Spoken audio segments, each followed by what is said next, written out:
What you doing here, lady? I'm caressing the eyes. You don't have to post that anywhere.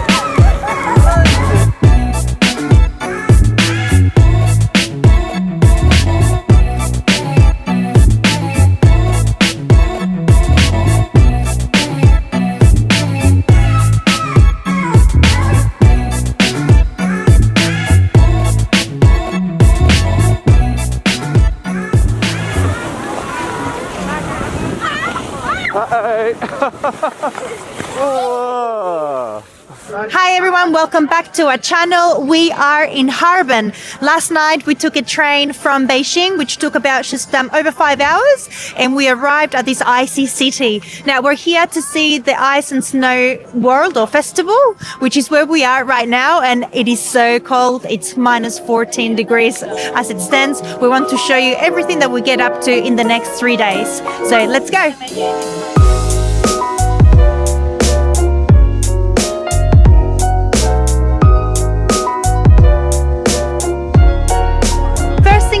Let's talk about tickets, how you purchase them and how much they cost. You can do that at the entrance. You're going to find the ticket hall. It is very easy.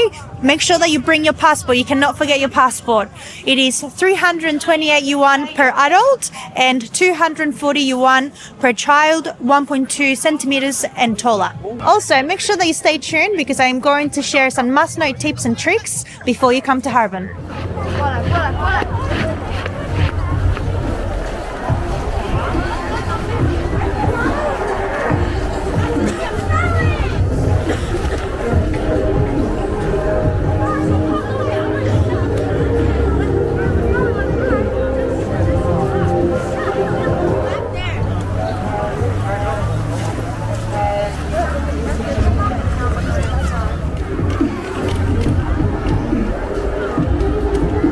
What's this one? Grand Palace from Bangkok. We've been walking around for the past 20 minutes. Not only is it absolutely freezing, but it's also really awesome.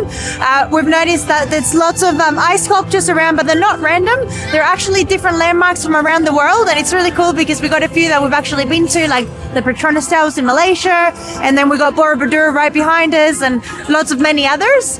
There's also a light show with a laser show right behind me, but our fingers are starting to go numb, so we're gonna go find some food, so we'll show you that next.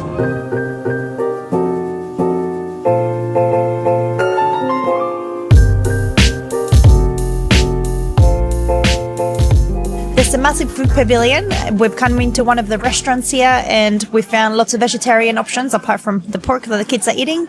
And you're also going to find lots of other places like Hot Pot, Starbucks, Pizza Hut, KFC, and a lot of other Chinese food places. Considering the number of people that are in this place, it's quite easy to find somewhere to sit down and get some food.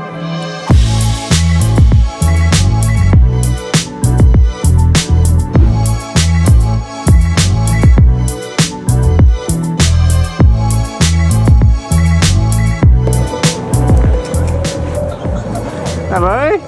Hello. What are you doing? I climbed up to sit up. Careful, it's a big drop.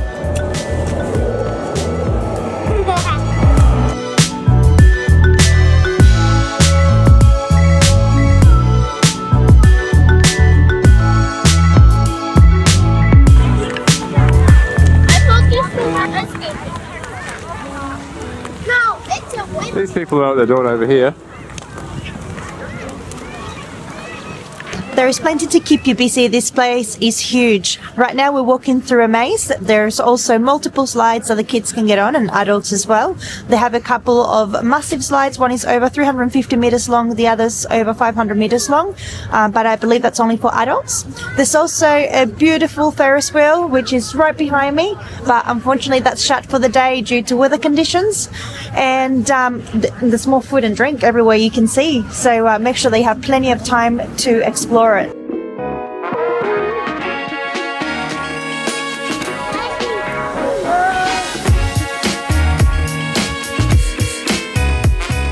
We're now on a conveyor belt, which is taking us onto this slide that we found. It's called the snow tubing slide. Pretty cool. There it is. Are you scared? No, why would I be scared? Oh.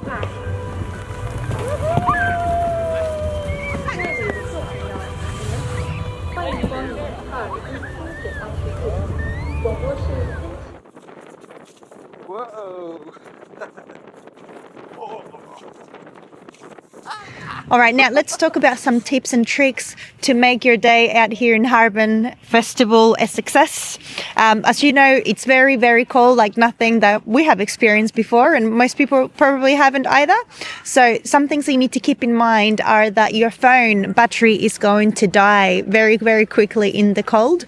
So two things, make sure that you bring a battery pack as a backup, and also let me get it out so that I can show you.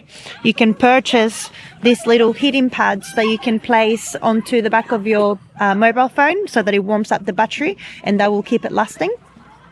As for clothing, you need to bring plenty of layers because it is so cold. And if you want to enjoy yourself, you just can't be freezing. Otherwise, you're going to spend most of your time going back indoors to warm up and then being able to come back out and enjoy yourself. So make sure that you've got nice, durable gloves. Don't buy the cheapest ones out there. Make sure that they're waterproof and they have multiple layers. Otherwise, they're quickly going to get wet and they're going to freeze. Make sure that you bring a head covering.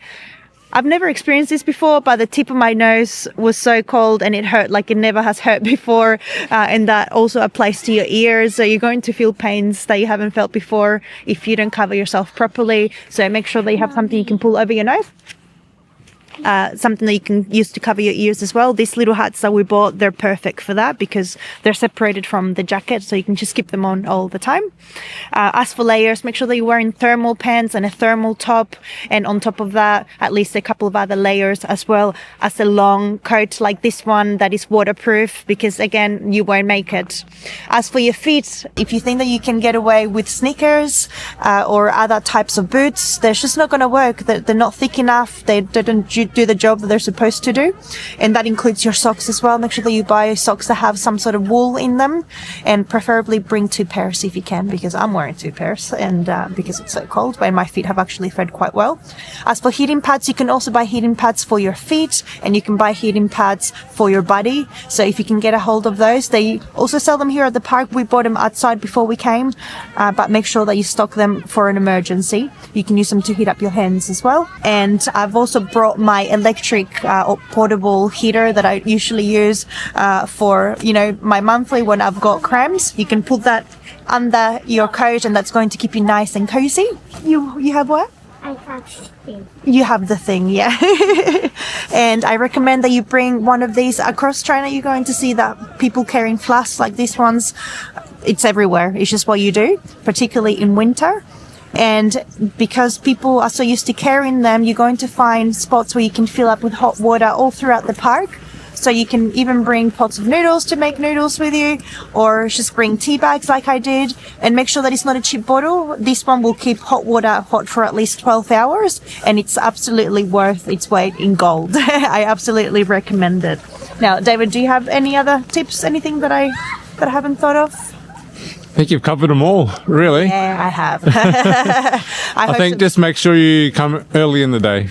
And yes, lastly, this place is so big, so large. We didn't expect it to be so big, and there's just so much stuff to see and do.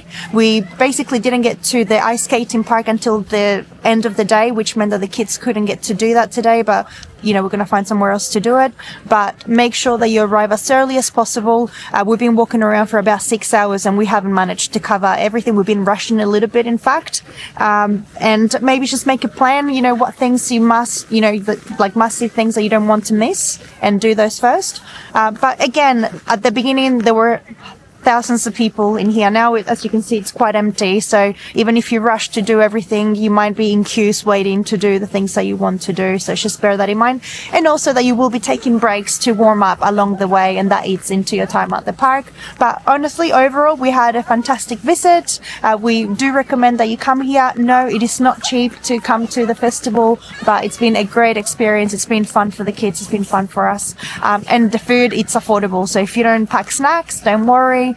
It's not really expensive to buy your food inside the park either. You should bring handworms. Hand warmers, yeah, we'll cover that. All right, so thank you so much for joining us. We'll see you on the next one.